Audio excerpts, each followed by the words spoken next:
Msimu wa mvua kwa mwaka huu Novemba 2025 hadi Aprili 2026 tunatarajia kwamba utatawaliwa na vipindi virefu vya ukavu na mtawanyiko wa mvua usioridhisha katika maeneo mengi.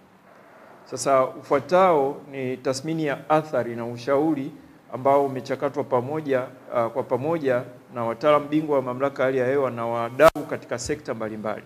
Tukianza na sekta ya kilimo na usalama wa chakula, athari ambayo imeainishwa ni pamoja na upungufu wa unyevu katika udongo unaweza kujitokeza katika maeneo mengi na kuathiri ukuaji na maendeleo ya mazao na kupunguza mavuno. Lakini pia upo uwezekano wa kuongezeka kwa wadudu waharibifu wa mazao kama vile panya na mchwa.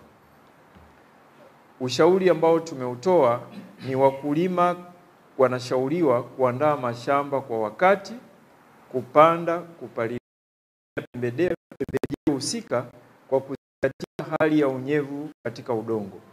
Pia wakulima wanashauriwa kutumia mbinu bora na teknolojia za kuhifadhi maji shambani.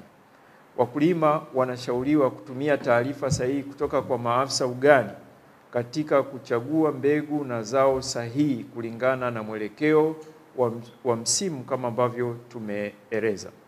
Kwa sekta ya mifugo na uvuvi, athari tuliyoainisha ni pamoja na upungufu wa mvua hasa katika nusu ya kwanza ya msimu kwa maana ya mwezi Novemba, Disemba na Januari, unatarajiwa kuathiri upatikanaji wa maji na malisho ya mifugo na kusababisha migogoro kati ya wafugaji na watumiaji wengine wa ardhi.